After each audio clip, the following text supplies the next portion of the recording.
Hi, my name is Mullally and I've been a primary school teacher for about 15 years now.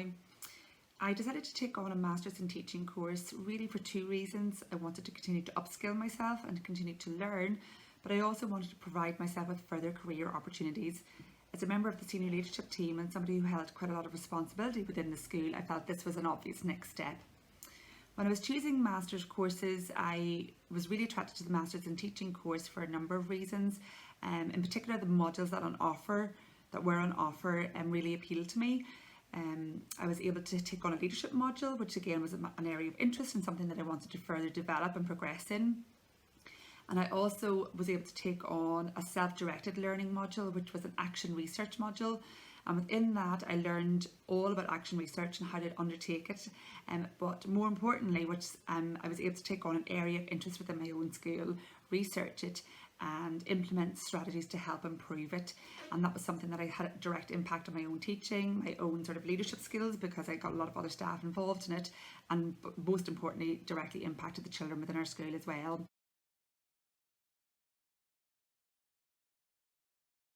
There was a blended element to the learning within the course, so some of the lectures and tutorials took place in college face to face, but some of the modules were fully online, and I had to upskill myself in the use of a platform called Canvas.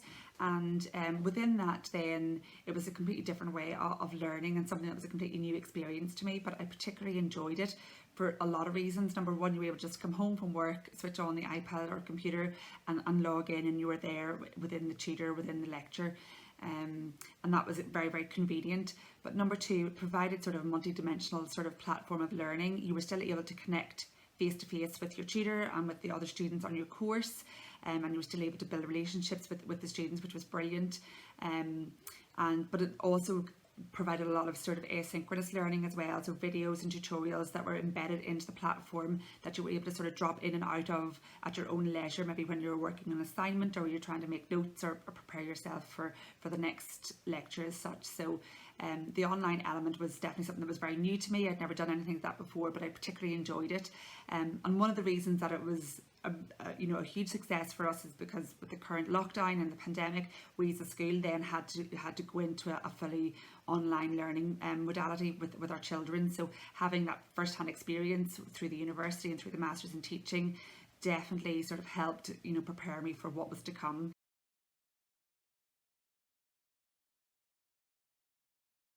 As I mentioned earlier, there was an element of self-directed learning within the modules in the Masters in Teaching, and that allowed me then to follow sort of particular areas of interest, not only areas that impacted my practice and my teaching practice, but also areas that impacted my leadership skills and things that I wanted to develop. And that impacted my day-to-day practice, which was wonderful, but it also had a direct impact in my confidence and my growth as a leader and feeling sort of confident enough to apply for further career development. So halfway through the course, I did apply for a part-time principal post, and I was successful.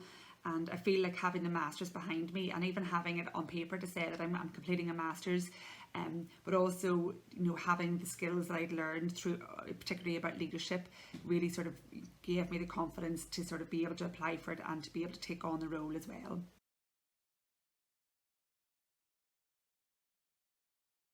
I'd like to say also that one of the things that came out of the Masters in Teaching as well was it was lovely actually to go back to evidence-based research, which is something that I didn't necessarily expect to sort of take out from it. I knew obviously research was going to be a major part of the Masters, but as a reflective practitioner and as somebody who's in school every day, to sort of know when you're implementing things that it's based on up-to-date research, and this is sort of saying what's going to have the most impact on the children and on practice.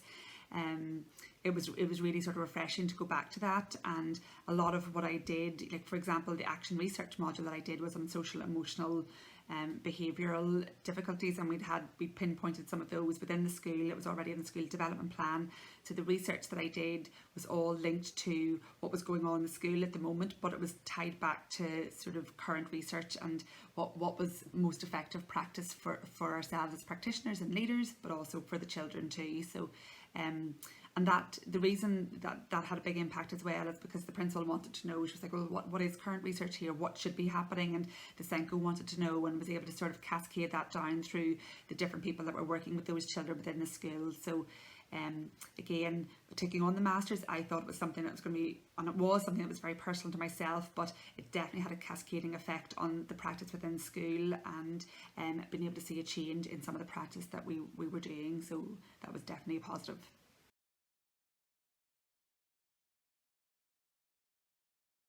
I've also particularly enjoyed meeting other people who are on a similar journey to myself. So, lots of the people that I met through the course were in different stages of their careers and maybe on slightly different career paths. But it was great to sort of meet people who wanted to learn again, who were passionate about education. And again, you always sort of had that support network, whether you were learning in the college or you were learning online. You had the support network of the students that were in your class to sort of help each other through assignments and help each other with presentations and so forth, and just generally support each other. And that was great. The tutors again in the course have all been excellent and have been very supportive, and even through lockdown and through the online modules, they've been very, very accessible and always sort of willing to sort of come into conferences and face-to-face discussions if you had queries about assignments and so forth. So again, that's been brilliant.